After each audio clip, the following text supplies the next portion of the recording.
Hello everyone. In today's video, I was going to be continuing with my Tears of the Kingdom series, where I'm basically kind of showing how to play the game. As you can see, I got an item called Hylian Shroom. In the last episode, we escaped the Great Sky Island, falling into one of these big giant lakes. Which, as you can see, the Great Sky Island's up there. Now we're going to continue on with the main story. I might be able to get the Star Fragment, which is that giant light in the background. If I try hard enough and run faster. You don't really get too many vehicle options at the start of the game. Well, unless you have on those steering sticks. There's a bunch of those flying enemies in the sky.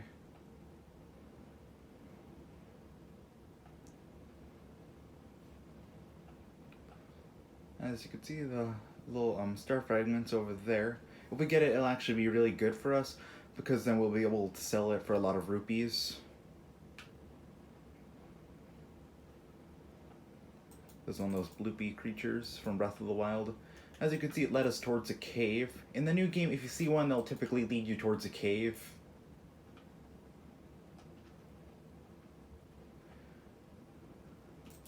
As you can see, we have the Ranch Ruins cave now. It's actually not too far. I think that it landed in the Lookout Landing, which is actually where we're headed. Just don't worry about the enemy now. Eventually we'll have enough stuff to fight all the enemies. As you can see, there's one of those boss bokoblins over there. I would fight him, but I want to get the Star Fragment first before I actually fight him. The horn he has adds 10 damage to any weapon you add it to, so it can actually be pretty good for the start of the game. He noticed me, but that's not really a big deal. I'm just running. I don't have much time left to grab the Star Fragment. They'll usually despawn when it becomes like 5 AM in the game, of course. Right now it's 1:40, so I gotta continue hurrying. Which I'm actually pretty sure it landed here in the Lookout Landing, which is this little village over here.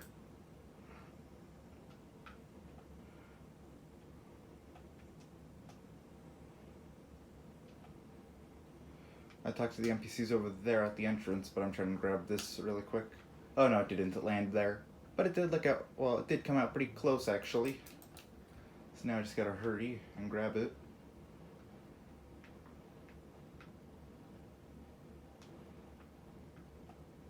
We're so close. Alrighty. Star Fragment acquired. There's a special item called a Magic Rod or Magic Scepter. Basically, there's these Magic Rod weapons. There's one for like a one-handed sword, a two-handed sword, and a spear variant of it. If you add a Star Fragment to it, when you attack with it, it'll create a big beam of light. And go around the main entrance. Just so y'all can kind of see what the village looks like.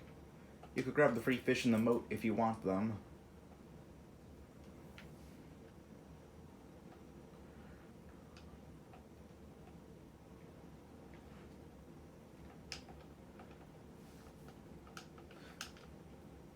As you can see, all the people who are guarding the gate are surprised to see Link back after so long.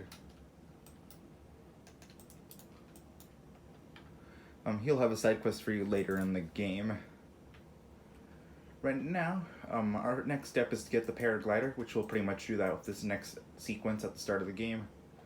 You could talk to this guy actually, which he wants you to go meet up with the main lab director, who works at the Sheikah lab now. This director is Robbie, as you can see on the screen right now. He's the one who made basically the player's cell phone in this game. There's gonna be some cutscene stuff that I'm just gonna be skipping. Now we got our next main quest, which is Crisis at Hyrule Castle. Basically now we're gonna go over there and talk to the main guard.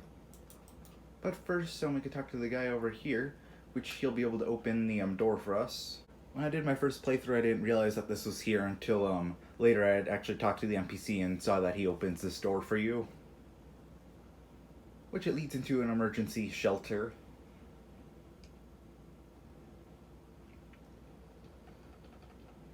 There's some decently helpful stuff at the start of the game that you can use down there. I'm just looking for, here we go. This guy making weapons. He won't mind if I take these. I'm actually going to leave that one behind. This one will do 9 damage, as you can see, which is actually pretty good for the start of the game. Basically now we're just going to kind of do all our early game of buying stuff here. If we need anything, now would be the time to get it.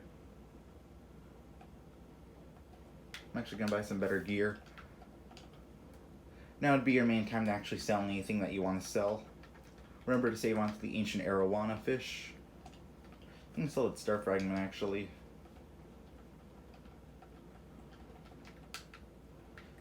Okay, I'm going to buy this Hylian hood.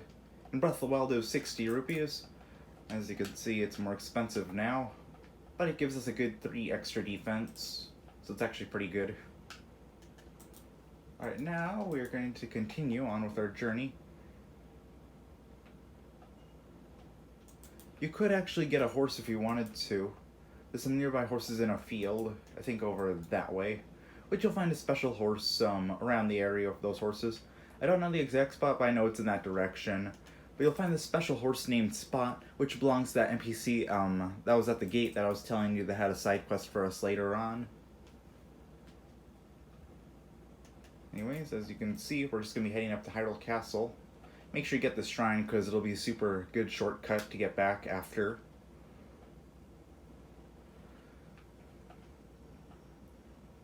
This next part at Hyrule Castle, we're going to have like 2 options of what we could do. One is like a safer route, but you know, it just continues on with the story. Or there's a tiny, like a little bit more dangerous part, but the rewards are extra worth it, since you get a good piece of armor. I'm just going to activate that. If you have any extra free time, you should do all the shrines that you come across.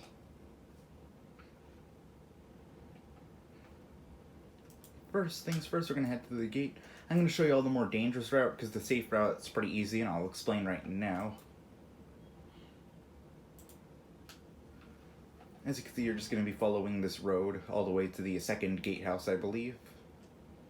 Or maybe it was the first one. I'm actually not that sure. As you can see, there's this little cobblestone road on the ground, the one I'm standing on. You just follow that all the way to the gatehouse. But I'm going to take the dangerous path, because you get some pretty good gear as a reward for doing it.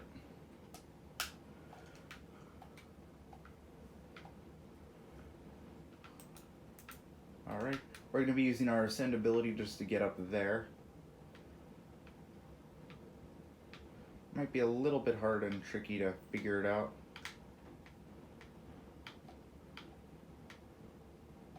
Here we go.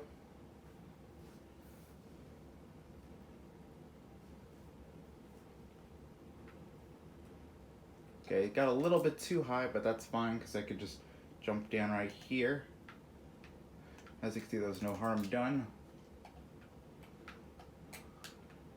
Here, this would, I believe, lead back to the Lookout Landing, or to the emergency escape route, because the Lookout Landing is a part of the emergency escape route, which is that little bunker down there. It's connected to it. Although I'm not 100% sure the turns and roads down there, so I wouldn't suggest going down. In this room, there's going to be some horrible enemies, which if you have a really good eye, you can see on my map the little X. I was trying to get away from these guys, but then they had cornered me in the wall. Be careful, because even with all this armor, you still a one-hit kill from these guys. Once you dodge their attack, you just gotta go down the hallway, which will lead into this better room where we can get our armor. Here's another one of those extra doors if you need it.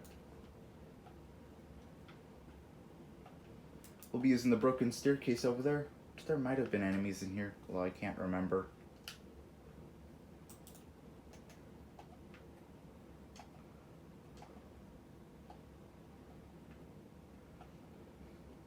Alright, as you can see, we're just climbing over.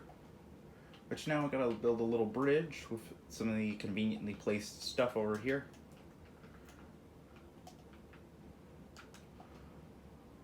Place it over the gloom and the hole. And now we're going to be rewarded with some good armor. A Royal Guard uniform. There's also some Traveler's Spear and bow over here if you want it. I'm actually going to get rid of the bow I have equipped. Don't really think I have anything to drop with the Traveler's Spear. Here we're going to ascend through the roof.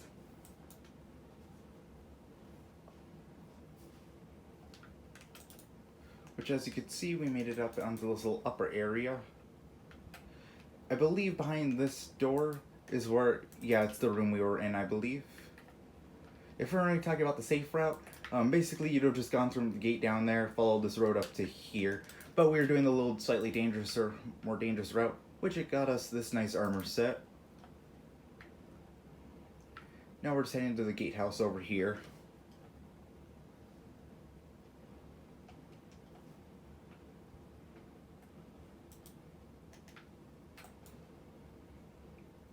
If you're only talking about how it's mandatory to fuse stuff to other weapons, here would be where the player kind of learns about it.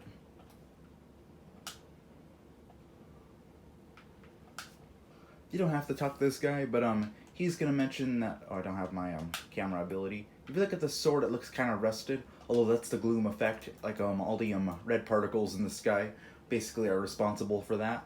Basically, it affected every single weapon in the world, which now makes everything a lot weaker.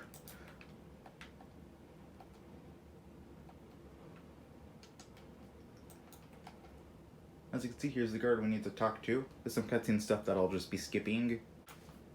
In the cutscene, the player sees Zelda over there on that little tower over there, but then she just vanishes all of a sudden. Now, you're going to be telling you about that shrine. We're just going to teleport there next. If you didn't get the shrine, you're going to have to walk all the way back down, which takes a while.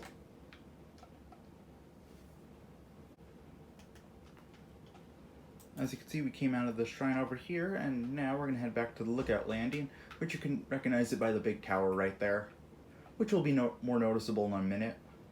Oh yes, over here there's this guy named Addison, which he works for the Hudson Construction Company. If you remember this guy from Breath of the Wild, well, I'm not the person right there, but I'm talking about the guy on the sign from Breath of the Wild. He was the one who helped build the player's home in Tarrytown. Basically, he started his own construction company. And the guy that's holding up the sign is named Addison. Basically, the NPC Addison wants you to hold up the sign for him while he builds it. So the player has to basically build like a little something for it to lean on. Just pretty much anything will do. Just make sure you're doing it right. Oh yes, up here you'll see this little strange structure. Don't worry about that now. If you remember me talking about the crystallized charges, I'm pretty sure I already told you all about this. But at the start of the game, if y'all remember that crystal refinery at the Great Sky Island, basically this is at one of those locations, but here at the lookout landing. Now we're going to go report on what we saw. I'm just taking the shortcut. There's going to be some cutscenes that I'll be skipping, of course. Alright, now we're going to go to the little tower over here. Well, actually it's really big. But anyways, we're just going to head over here and talk to the main lab director, and she's going to tell us what to do. In the cutscene, it shows them activating all the towers, so now all the towers will be activated in the world, but now we have to use this one. So we're going to activate this terminal. Now, she just gave us the paraglider, which works how it did in Breath of the Wild.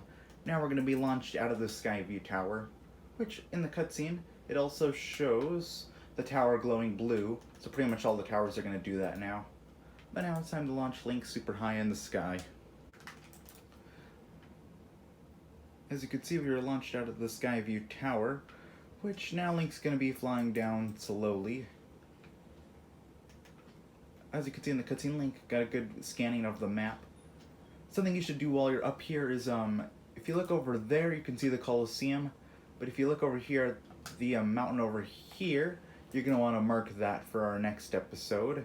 Or maybe this episode. Not that sure what I'll do. But anyways, you're just going to want to mark that mountain. You can hold your top right button to start going down really fast, which as you can see, we're going to head down now. There's probably some more cutscene stuff, so I'll skip that. Next, we got the next main quest, which just like Breath of the Wild, we have 4 dungeons to complete. Although we need to do some proper preparing first. They mainly suggest going to the Rito region for a special set of side quests that the player can do.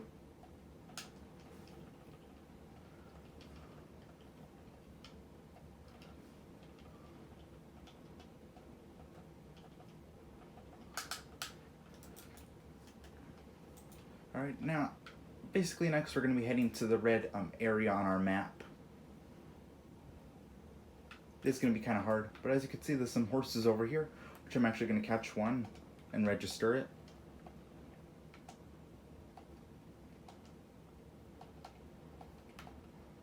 I'm going to try getting that blue one. Okay, now I'm going to try grabbing it. That was pretty easy, and it's a 4-spur horse. It's not going to listen much. If you have any apples from the Great Scott Island, you can feed them to your horses to make it cooperate more. But now we're going to take it to the guy at the stable, well, the mini stable. This horse is out of control.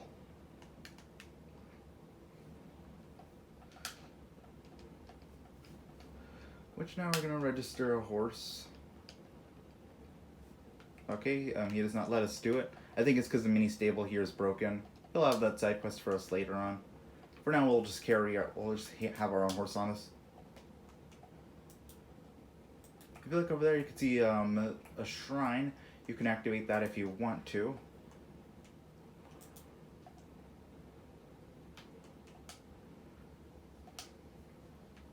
And go activate that shrine so that way we have it on our map. Because you're going to need a good amount of shrines in order to get the Master Sword.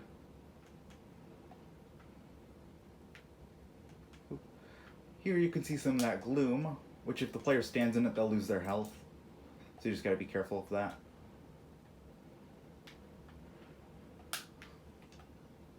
I think this will be a good spot to stop on our video. If you want to, you could continue on going to that mountain over there. There's going to be a bunch of resources and food items for the player to grab there. You can just collect all that if you want to. Well anyways, that's going to finish up this video, so please like and subscribe if you enjoyed. Goodbye.